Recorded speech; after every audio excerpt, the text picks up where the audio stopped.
جلسہ میں عورت آئی بیان سننے کے لیے، دستار بندی کا جلسہ چل رہا تھا، تو سب کے سر پر بڑی بڑی دستار باندھی گئی، بڑی بڑی دستار باندھی گئی۔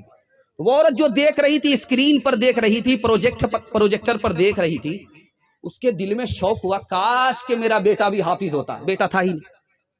کاش کہ میرا باپ حافظ ہوتا، باپ مر گیا تھا۔ کاش کہ میرا بھائی حافظ ہوتا، بھائی تھا ہی نہیں۔ ایک شوہر بچا ہوا تھا، تو شوہر سے آ کر کے کہا کہ تم حافظ ہو جاؤ۔ تو شوہر نے کہا کہ بوڑھا طوطا کیا سیکھے گا، بچپن میں تو سیکھا نہیں، 55 میں کیا سیکھوں گا، میرے باپ سے نہیں ہوگا۔ کہا تم سے 2 منٹ میں ہو جائے گا، حفظ کرنا بالکل آسان ہے، حافظ بننا بالکل آسان ہے، میں کرا لوں گی تمہیں حافظ، بنا لوں گی میں تمہیں حافظ، بالکل آسان ہے، تم ہمت کرو، کہ میرے باپ سے بھی نہیں ہوگا، میں بوڑھا ہو چکا ہوں، میں دھرتی کا بوجھ ہوں، قرآن کا اتنا بڑا بوجھ نہیں اٹھا سکتا۔ کہا کہ بالکل آسان ہے، اگر تم حافظ بنو گے میں تمہیں انعام دوں گی۔ اب شوہر کے کان کھڑے ہوئے کہ میری بیوی مجھ کو کیا انعام دے گی؟ اگر تم شادی کر لو گے تو تمہاری دوسری شادی کی میں اجازت دے دوں گی۔ اب کیا تھا، رات دن ایک کر کے 6 مہینے میں حافظ قرآن ہو گیا۔ وہ مائیں پیدا کرتی تھی نمازی، دھنی تلوار کے میدان کے غازی۔ وہ مائیں پیدا کرتی تھی نمازی، دھنی تلوار کے میدان کے غازی۔ وہ مائیں جب کہ لیتی تھی بلائیں، تو یوں بیٹے کو کرتی تھی دعائیں۔ عبادت میں کٹے بیٹا جوانی، شہادت میں ختم ہو زندگانی۔ میرے معصوم فرشتے تو ابھی کیا جانے، تجھ کو کس کس کے گناہوں کی سزا ملنی ہے۔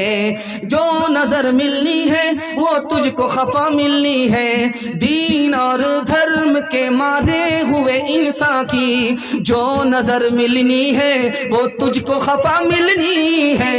تیرے بچپن کو جوانی کی دعا دیتی ہوں، اور دعا دے کے پریشان نسی ہو جاتی ہوں۔ میرا پہلا سوال تھا، اللہ سے محبت کیوں ہونی چاہیے؟ 2 وجہ سے اللہ سے محبت کرنی چاہیے۔ پہلی وجہ یہ ہے کہ عزت اور ذلت اسی کے ہاتھ میں ہے، اگر محبت نہیں کریں گے تو عزت نہیں ملے گی، ذلت ملے گی، اس لیے محبت کرنی چاہیے۔ دوسری وجہ یہ ہے کہ اسی کا کھاتے ہیں، اسی کا گن گانا چاہیے، احسان اس کا ہے تو محبت اس سے ہونی چاہیے۔ اللہ سے محبت کم ہے نہیں ہے، اس کی وجہ یہ ہے کہ ہم نفس کے غلام ہو گئے، اپنی مرضی کے مالک ہو گئے، اس لیے اللہ سے محبت کم ہو گئی، ختم ہو گئی۔ تیسری وجہ بتانے کے لیے جا رہا ہوں، ہمارا دل زندہ ہے یا مردہ ہے کیسے پتا چلے گا؟ تقریر سے جگانے پر اگر جاگ گیا تب تو اس کا مطلب ہے زندہ ہے۔ اگر تقریر کے بعد، تبلیغ کے بعد، جلسے کے بعد بھی ہم نہیں سدھرے، ہمارا دل جاگ نہیں رہا ہے، اس کا مطلب ہے کہ میرا دل مر گیا ہے، زندہ نہیں ہے۔ زندہ ہوتا تو جاگتا جگانے پر، مر گیا ہے اس لیے جگانے پر جاگ نہیں رہا ہے۔ انشاءاللہ بڑھاپے میں جاگیں گے، ہاتھ اٹھائیے، جوانی میں سوئیں گے، ہاتھ اٹھائیے۔ دل گلستان تھا تو ہر شے سے ٹپکتی تھی بہار، دل بیاباں ہو گیا، عالم بیاباں ہو گیا۔ بڑے موذی کو مارا، نفس امارہ کو گر مارا، نہنگو اژدہا وہ شیر نر مارا تو کیا مارا، نہنگو اژدہا وہ شیر نر مارا تو کیا مارا۔ گیا شیطان گیا شیطان مارا ایک سجدے کے نہ کرنے میں، اگر لاکھوں برس سجدے میں سر مارا تو کیا مارا، اگر لاکھوں برس سجدے میں سر مارا تو کیا مارا۔ سیرت کے حوالے سے جلسہ آ رہا ہے، مدینہ کا حوالہ آپ کی خدمت میں آ رہا ہے۔ انشاءاللہ سب کام پہلے ہوگا، حج اور عمرہ بعد میں کریں گے۔ ہاتھ اٹھائیے انشاءاللہ۔ یہ دیکھیے ہم جنازہ ہی پڑھنے والے ہیں، آپ کا 7 خون تو معاف ہے، اس کے بعد معافی نہیں ہے۔ دھیان سے سنیے گا، جلدی سے نکل جائے گا۔ پہلا پیغام آپ کی خدمت میں آ رہا ہے مدینے کے حوالے سے۔ اللہ نے آنکھ دیا ہے، انتقال سے پہلے اس آنکھ سے مدینہ دیکھ لیجئے، نبی کی شفاعت ملے گی۔ دھیان سے سنیے گا، جلدی سے نکل جائے گا۔ پہلا پیغام، خوبصورت پیغام آپ کی خدمت میں آ رہا ہے۔ حاجی گئے ہندوستان سے، اس حاجی کا نام تھا نانوتوی، گئے حج کرنے کے لیے، جوتا ہٹا دیا پیر سے، ننگے چل رہے۔ لوگوں نے کہا کہ حضور آپ نے جوتا نہیں پہنا، زمین گرم ہے، پتھریلی زمین ہے، آبلہ پڑ جائے گا، پیر میں پھوکا ہو جائے گا، آبلہ ہو جائے گا، پھوکا ہو جائے گا، جوتا پہنیے۔ تو کیا کہتے ہیں جوتا اس لیے نہیں پہنتا، کیا پتا جوتا وہیں پڑ جائے جہاں آج سے 1400 سال پہلے نبی کا قدم پڑا تھا۔ دوسری مثال آ رہی ہے، دھیان سے سنیے گا۔ مدینے سے حاجی جب آتے ہیں تو تسبیح دیتے ہیں اپنے رشتہ دار کو، تسبیح دیتے ہیں، مصلی دیتے ہیں۔ مصلی میں لکھا ہوا رہتا ہے میڈ ان چائنا، تسبیح میں لکھا رہتا ہے میڈ ان چائنا۔ مطلب کیا ہوا، یہ جو تسبیح آپ مدینہ سے لا کر کے دے رہے ہو یہ چائنا کا بنی ہوئی ہے، یہ مصلی جو آپ دے رہے ہو یہ چائنا کا بنا ہوا ہے، آپ کیسے کہتے ہو مدینے کا؟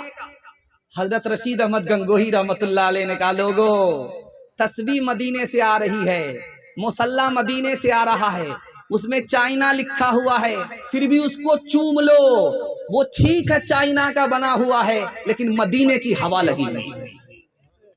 تیسری مثال آپ کی خدمت میں آ رہی ہے، بہت دھیان سے سنیے گا۔ ایک بہت بڑے عالم تھے، دعا کیجئے اللہ ان کی قبر کو نور سے بھر دے، خلیل احمد سہارنپوری۔ وہ کہتے میں نے اللہ سے 3 دعائیں مانگی، 2 دعا قبول ہو گئی، 1 دعا قبول نہیں ہوئی ہے۔ عرب میں مسلمانوں کی حکومت ہو، یہ دعا قبول ہو گئی۔ حدیث کی کتاب میری مکمل ہو جائے، یہ دعا قبول ہو گئی۔ 1 دعا میری باقی رہ گئی ہے، اے اللہ میں تو پیدا ہوا ہندوستان میں، جنت البقیع میں دفن ہونا مقدر کر دے، یہ دعا میری باقی ہے۔ آخری مثال ہے، پیغام کو ختم کر رہا ہوں، بہت دھیان سے سنیے گا۔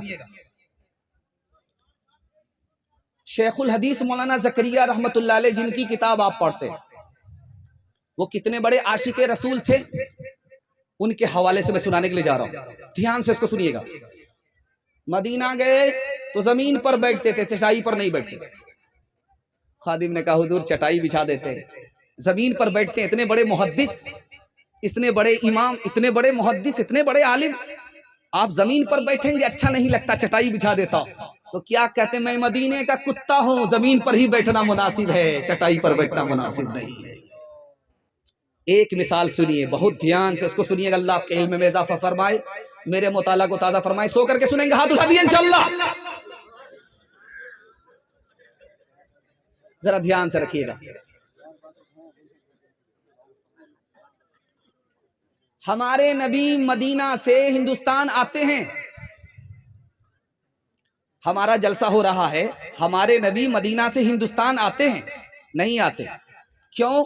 نبی کی شان بڑی ہے، ان کے واسطے فرشتے گھومتے رہتے، فرشتے گھومتے رہتے۔ جہاں نبی کا امتی درود پڑھتا ہے فرشتے لے جا کر کے مدینہ پہنچا دیتے ہیں۔ ہمارے نبی کی شان بڑی ہے، وہ آتے نہیں ہیں بلکہ ان کے لیے فرشتے گھوم رہے ہیں۔ جہاں نبی کا امتی درود پڑھتا ہے فرشتے اس کو مدینہ پہنچا دیتے ہیں۔ انشاءاللہ کنویں کے پاس نہیں، کنویں کو خود بلائیں گے، ہاتھ اٹھائیے۔